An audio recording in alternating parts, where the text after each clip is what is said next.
Hello, everyone, and welcome to today's panel discussion, Leadership Now, Creating a Thriving Workplace Now and Beyond the Pandemic. My name is Tania Cervoni. I am the moderator for today's discussion, and I'm super excited to welcome all of you. I think you're going to find that today's conversation is extremely valuable for a couple of key reasons. And the first reason is because of our wonderful guest speakers today that I would love to introduce right now. First up, we have Mary Clement. Mary is the Director of Human Resources at Ross Video, where she leads the employee experience and talent acquisition team. She brings over 20 years of experience as an HR professional, including extensive experience in providing coaching to business leaders, and has expertise in HR program policy and development that empowers people and organizations to achieve more. Mary, thank you so much for being with us today. Hi, thanks, Tania. Hi. We also have with us today Sue Gagne. Sue is the Director of Talent Management for the Independent Electricity System Operator, otherwise known as IESO. She's an HR executive who is skilled in creating environments where employees learn, engage, and thrive. She focuses on guiding the organization on culture initiatives and establishing leadership practices that align to a company's purpose and strategy. Sue, good morning. Thank you for being here. Good morning. Thank you for having me.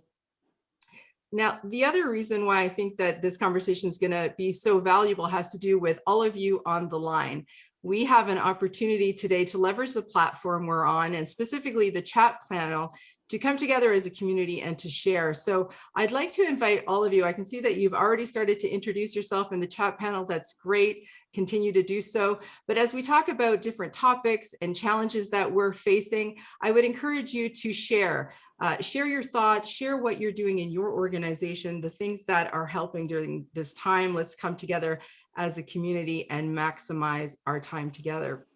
Now, speaking of maximizing time, I'm going to jump into it right now because our time is going to fly. Here is the suggested flow for the conversation that I'd like to follow. First, we're going to take a moment to set the context, understand a little bit about who is Ross Video and IESO, and what have been some of those milestone moments over the last 12 months. And then we're going to segue into talking about challenges. There's no shortage of challenges that we're facing today, and we're going to have a conversation on how that's informing our priorities and the solutions that we're looking to implement. And then finally, we're going to get into a conversation around leadership skills and taking a look at some of the leadership skill gaps in particular that have emerged. That has been something that is has come out as one of the top priorities for most, if not all of you on the call, based on the information that you shared in the registration survey with us today. So with that, let's get started. So I'd like to start by, as I said, taking a look back and setting the context. I wanted to start with you, Sue. If you could share a little bit about IESO and what has been some of those key leadership decisions over the last 12 months, some of the pivots you've had to make, and some of the critical initiatives that you've had to put in play for the organization. Well, thank you, Tania. Yes, so the IESO operates the electricity system on behalf of Ontario, such that electricity is available when and where it's needed, 24/7, 365 days a year. So it's an exciting place to work because we're also responsible for looking at the innovation electricity system and the cost effectiveness of it and administering the market. So it's especially during times of the pandemic, it's been critical for our organization to continue to perform the duties that it needs to on behalf of all Ontarians. And so most of our employees are quite committed to our purpose. And so we're able to leverage that and have an engaged workforce. When I look at the way that organization had to respond to the pandemic, I'm going to sort of give kudos to the business group that had to actually look at the reliability of the system. So we talk about business continuity, the executive leadership team, the planning and operations group that met every day. But I'm not going to talk about that because there's more qualified people than me to speak about that. What I'm going to talk about is what we did on the employee side. So when I think about how the organization sort of rose to the challenge, I think about 4 areas that we addressed thoroughly in the organization And our approach to it evolved over time as we realized that the pandemic was continuing. So one was employee communication. We changed the way in which we communicate with employees. We became much more frequent.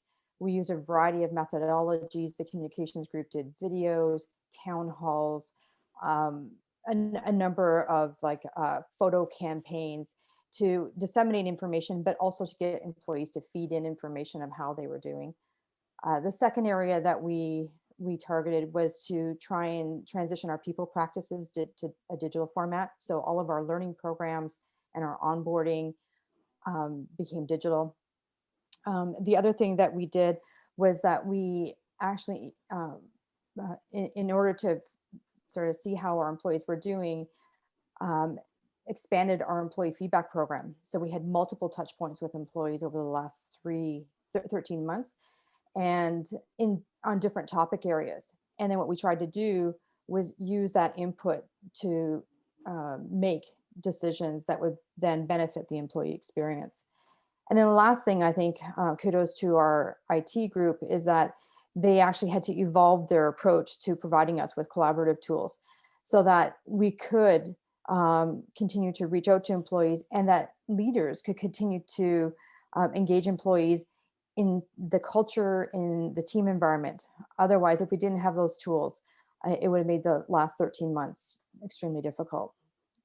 Now where we're at in terms of looking forward, we're looking at how we structure work going forward. So we're going through a process right now where we're thinking of a potential hybrid work model. And so we are gathering input from every employee and every leader of what that may look like for their role and for their teams. Thank you. Yes, I think it's really interesting. And we're going to touch on some of those elements that you talked about in more depth. Mary, I'd love to ask you the same question. If you could give a sense for us, the lay of the land for Ross Video, what you've been focused on. Sure, I'd be happy to. And I think, I'd echo some of the steps that Sue and her organization took. Ross did some of the same things. So Ross is a technology and manufacturing company. We provide solutions and services to the live production industry.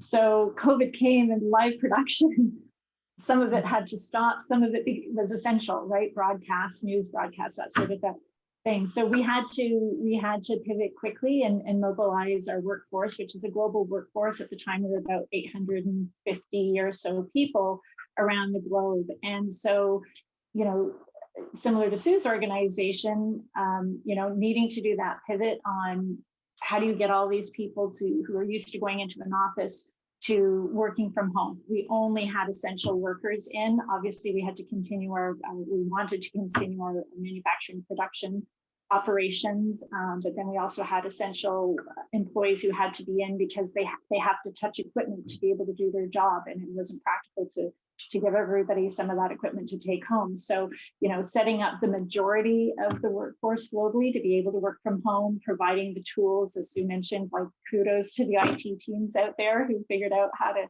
keep everybody productive, and really making that shift.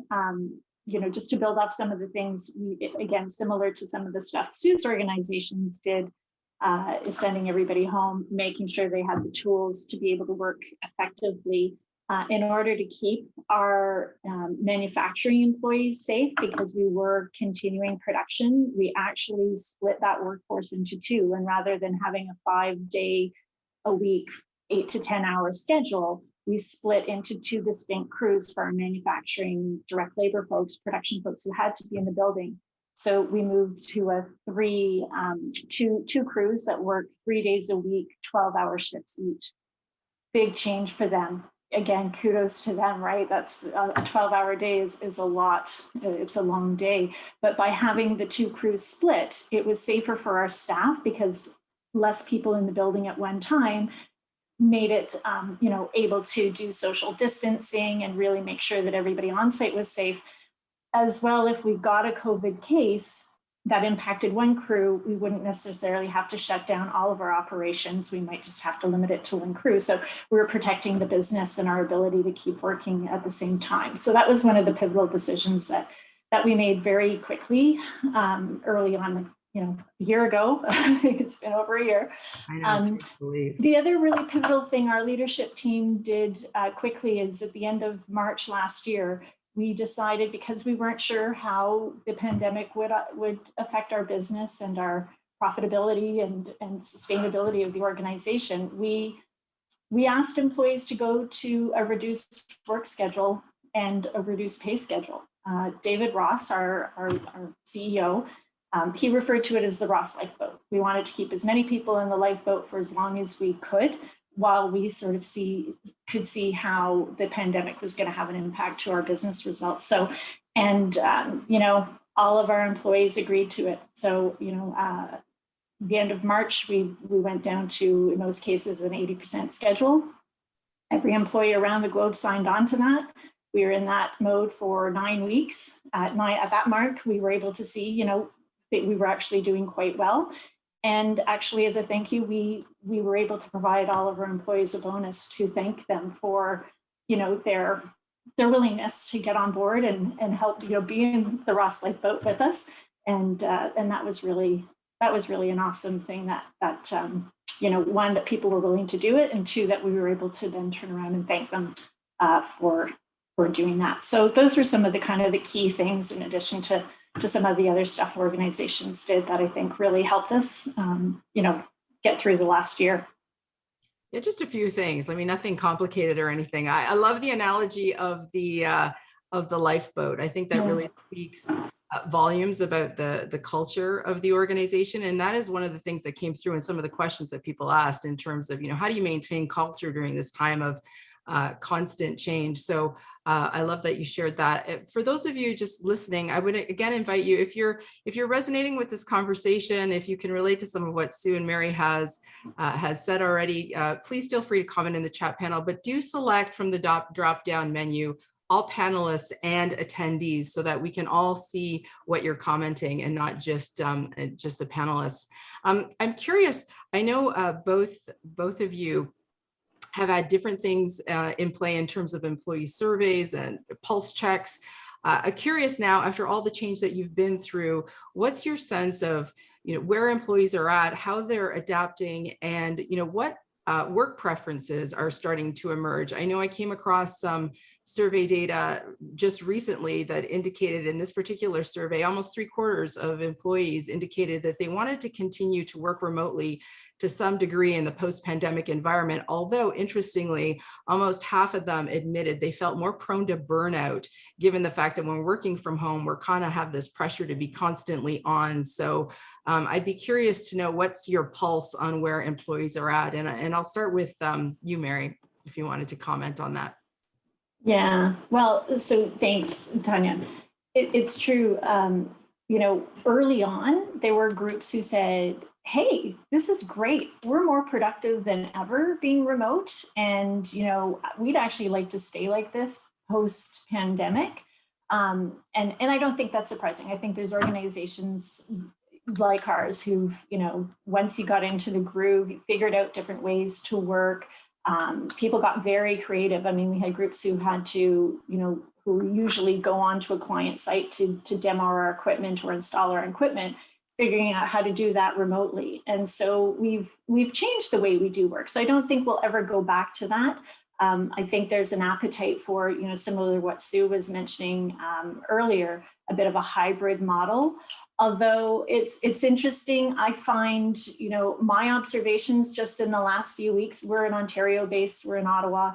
For those of you on the call who are aware of what's happening in Ontario with the most recent stay-at-home orders, I think the fatigue is there. And I've heard more people who had previously said, I'm cool to stay at home, starting to say, oh, I can't wait to get back to work and see people.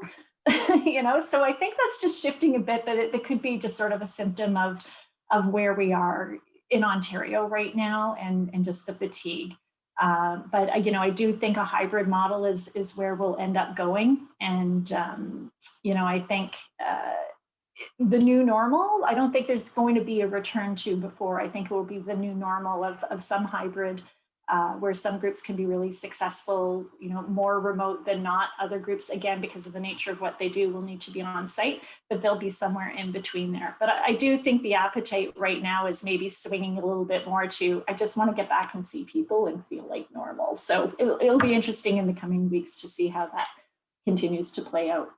Yeah, I can fully appreciate. Sue, would you align with what Mary's saying, or I'd love to hear your perspective?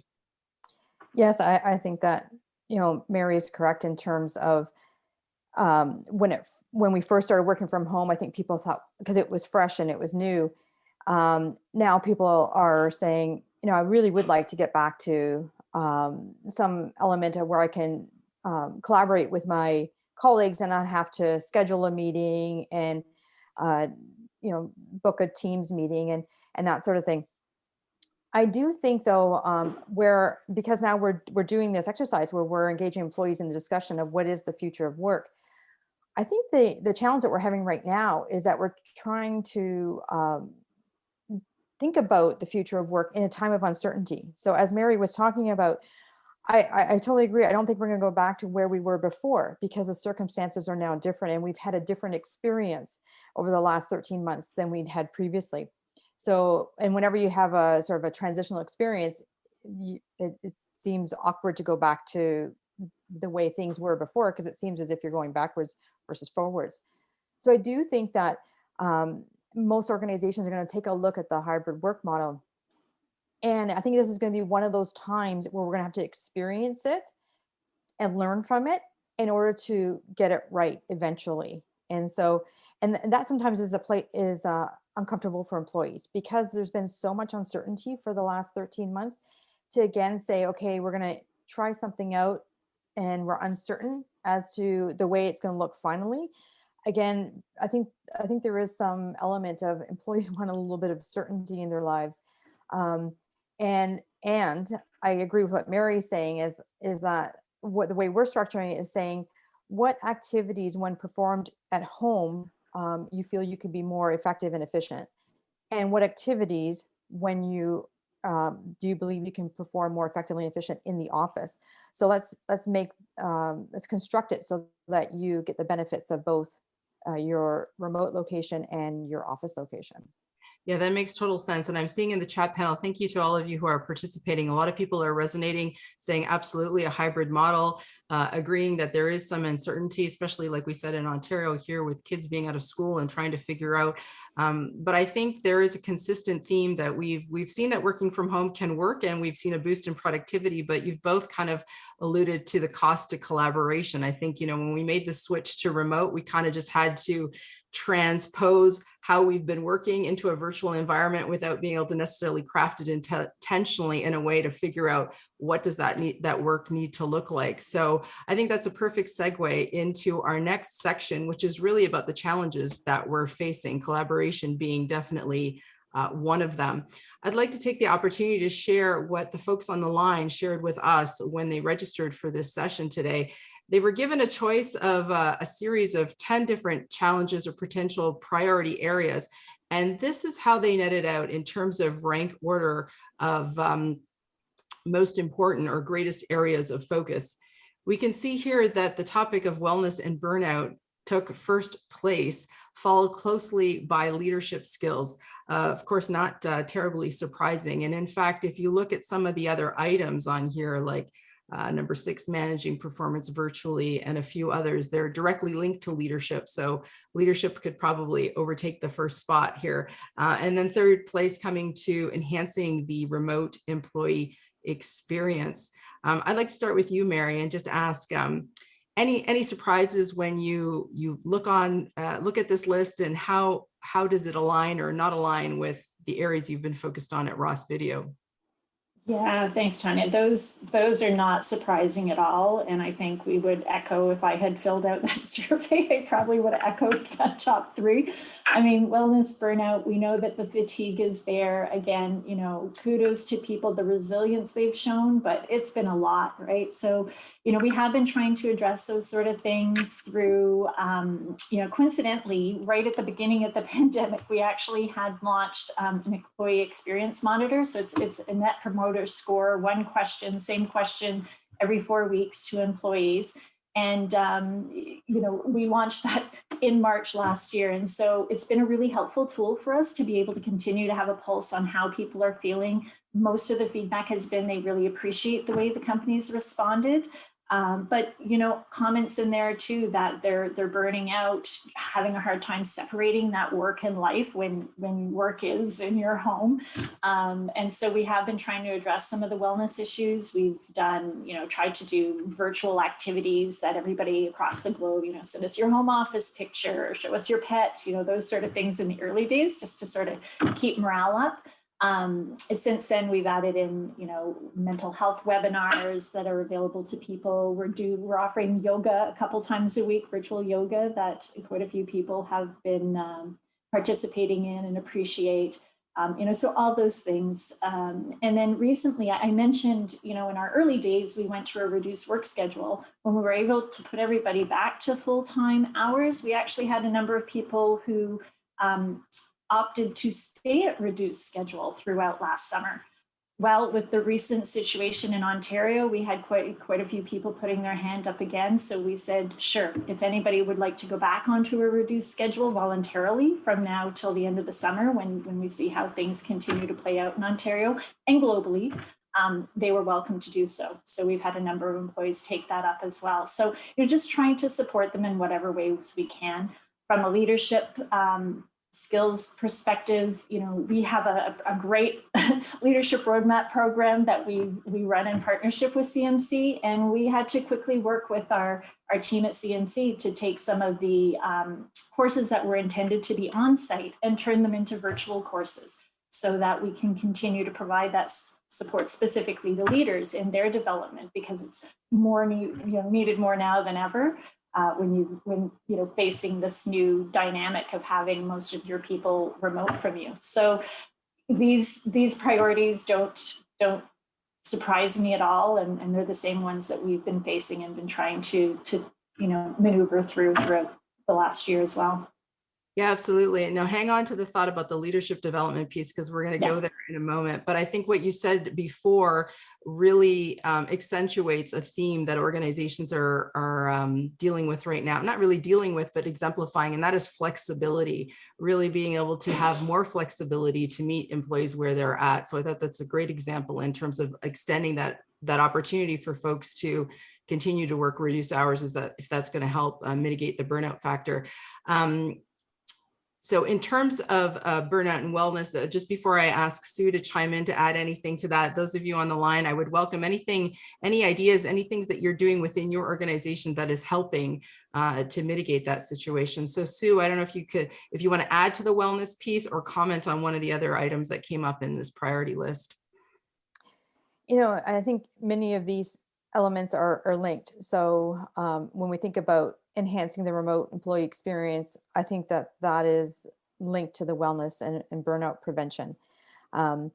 Because one of the things I think we don't realize is the role something plays in our lives until we actually lose it. So for example, when we think about when we go into the office, the commute home was often not only necessary, but it also allowed us that process of separation from our work environment.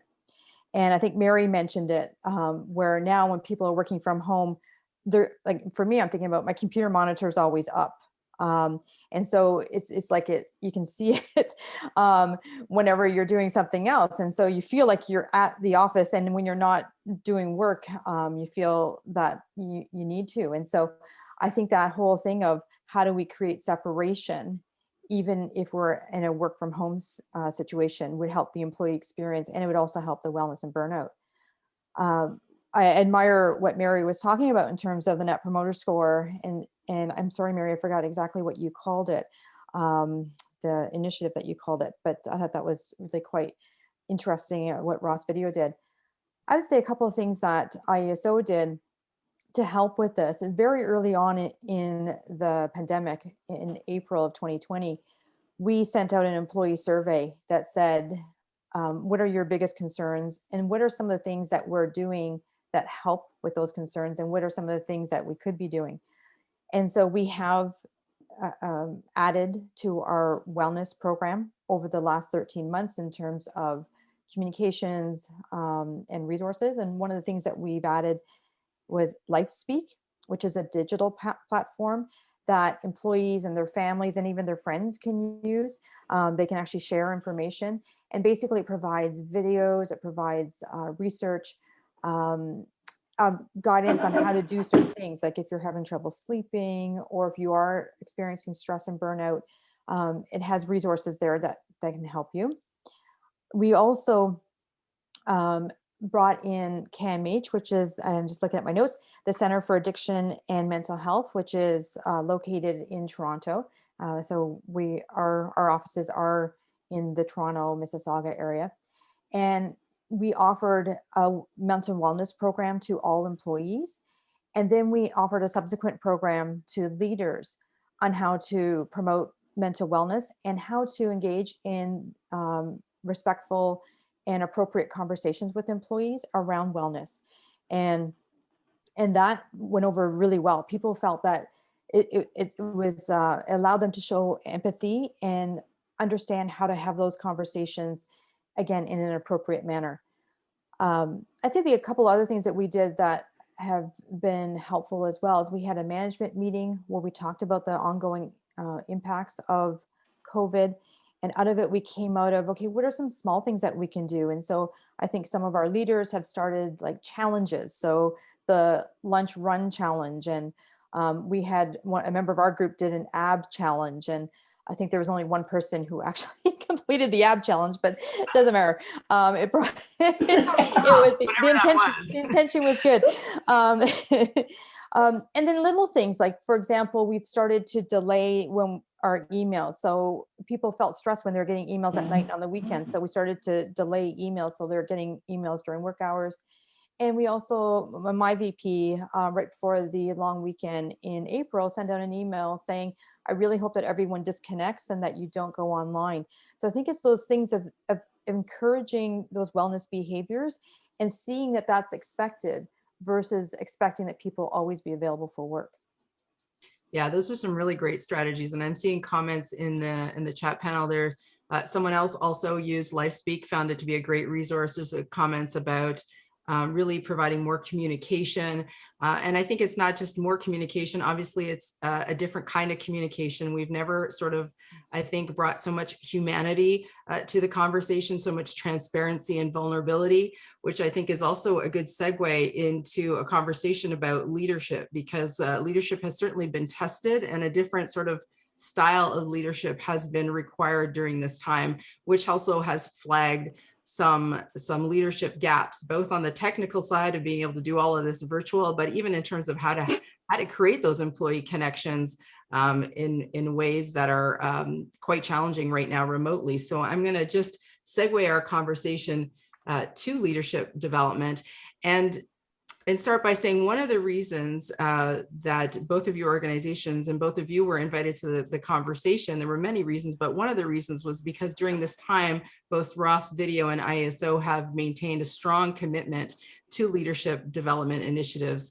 And I think there's never been a better time to stay committed to that, because leaders obviously have been requiring a lot of support. So I'd love to hear, I'll start with you, Sue. I'd love for you to share a little bit more around what that's looked like at IESO, and perhaps if there were any elements or components of what you did that you feel were most effective in supporting leaders over the last year.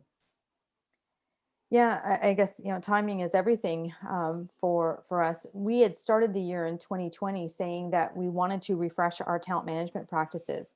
I was relatively new to the IESO, and I had just hired Ritesh, who was new to the IESO and brought in a tremendous skill set.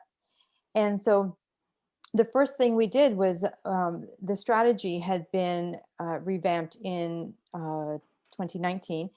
And so we said, okay, how do we approach our talent practices so that we accelerate our strategy?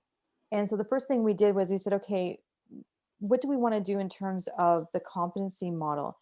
And so we actually developed a competency model in-house with the input from our leaders, and identified as a model that is sticky, it's simple, and it's enabling, and it applies across the entire organization. So we didn't want to have complexity where different, like where people wondered, okay, what are the competencies given what level and what area of the organization?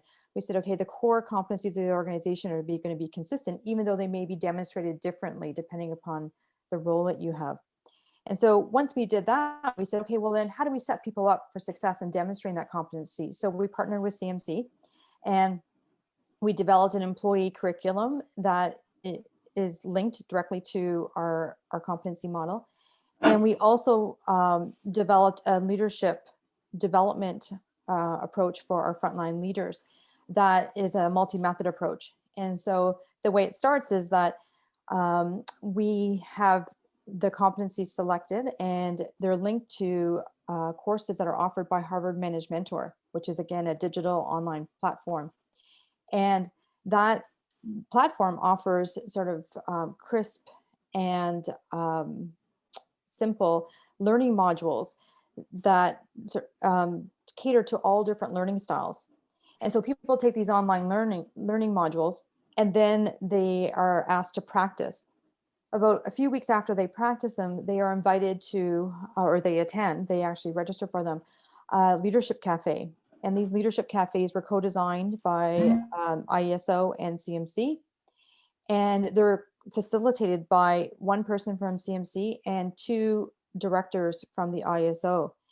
And so what ends up happening is that we use these cafes to give frontline leaders exposure to an external expert, but also exposure to senior leaders and who are assisting them in transferring that learning back into the work environment, and share their experiences and their stories to show how you develop those core competencies over time. It's not something that happens immediately.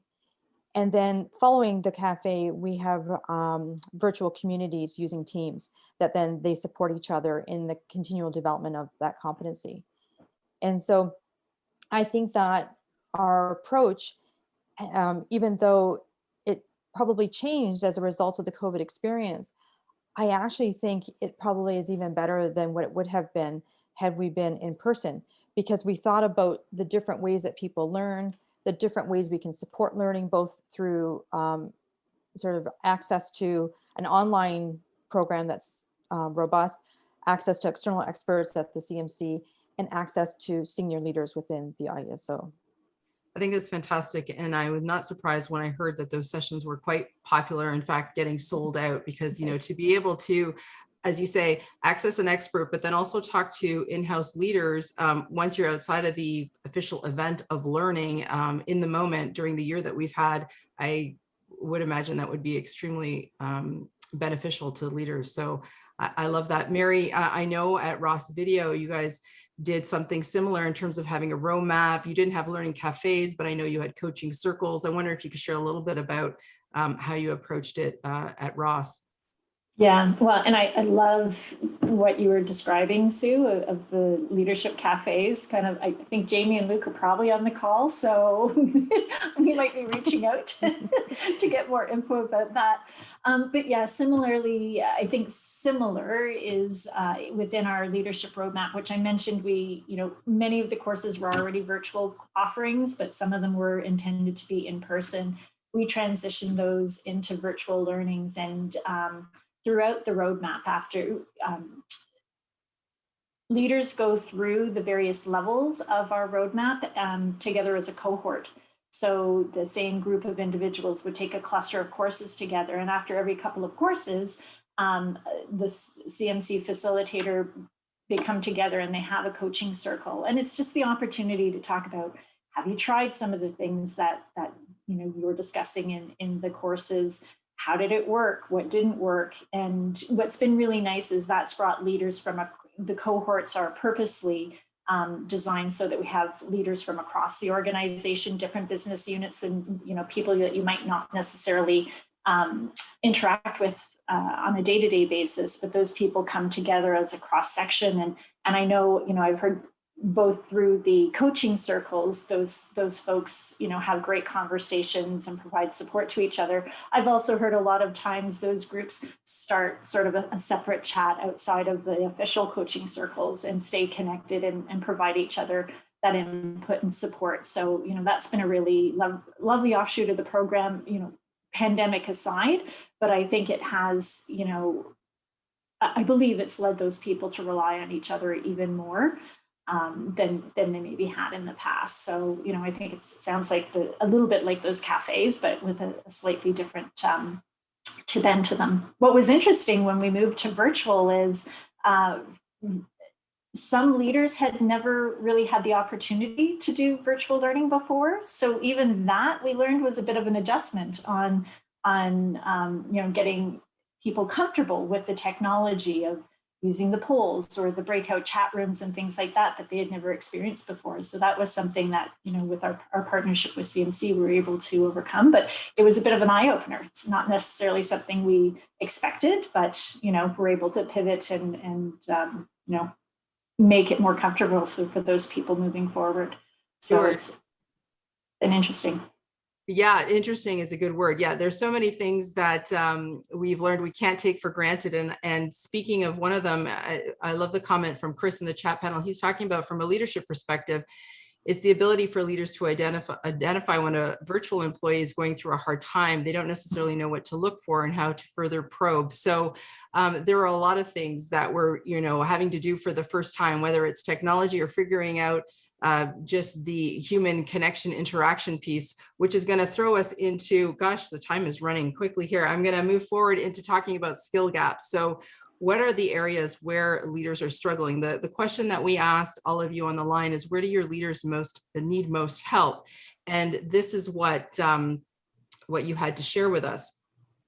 And this is in rank order. And there was the number one, coaching and developing others, definitely took the lead by a significant margin. In this case, I'm highlighting the top 5 because actually numbers 3, 4, and 5 were pretty much all tied for third place. So we see the continued theme of burnout, but then strategic thinking, leading with empathy, and leading virtually, all challenges that we've been faced with. So I wonder if quickly, and I'll ask you, Mary, is there one of these areas that you'd like to share a little bit more in terms of what you've been doing at Ross Video to address, or any surprises when you look at this list? Yeah. Well, I think we've tried to do some initiatives that I think maybe tick a couple boxes. As we said, continuing our leadership development roadmap. I mean, we already had courses in there that, spoke to leading virtual teams, leading diverse teams, elevating performance. So, those are more important than ever. I think there's also things that people are looking for, leaders are looking for, resources around, even just how to keep your team motivated. So, reward and recognition tools and resources, team building suggestions and resources that they could rely on. So we've been trying to provide support and resources in some of those areas. And one of the things, just even as an HR team, what we've been trying to do is recognizing, there's a lot on leaders' shoulders, and the leaders themselves are feeling all the same things that the employees are from time to time. So, that leading with empathy is really, it's important for managers to recognize how they're feeling and their own vulnerabilities, and the fact they don't always have to be the cheerleader, and that they have to recognize and take care of themselves and how they're feeling. So we've really been trying to think of ways to encourage leaders to do that as well, because they can't help their teams and motivate and coach if they're not in the best place themselves. So really trying to identify and address some of those things, but certainly, additional support around motivating teams and recognizing team building. All of those things are areas that we need to continue to kind of dive into more deeply and develop resources for. Yeah, that's perfect. You're responding to some of the comments actually as they were coming in as you were speaking. Dan was talking about remembering that leaders themselves, they also, she says they're showing great face and stay positive, but they themselves need to practice self-care. So that's that piece of resilience. And Manpreet was asking about motivating. So you talked about rewards and recognition. I know a lot of teams are focusing on appreciation, small acts of kindness. the leadership is showing. Gratitude is coming up as a word in the corporate environment that we maybe didn't talk as much about before. Sue, I'll invite you to comment further on anything that Mary shared, or if there was a particular item in this list that that you wanted to comment on further. Yeah, I was actually impressed because as Mary was talking about motivation, the word motivation came up from one of our participants, and Tania, you referenced that. So congratulations, Mary. That was real time addressing a chat item. So I would say when I look at where we've been spending our time, I would say in terms of, in addition to some of the leadership cafes, we have been focusing on number 1 and number 5.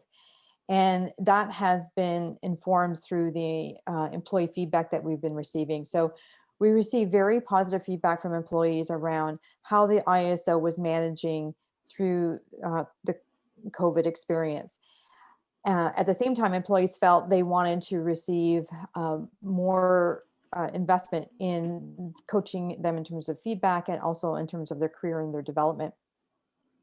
When we got to the point where we were doing year-end reviews and then planning for 2021, we realized that leaders had needed sort of like a reset, because we had changed the competency model, we had changed the rating scale.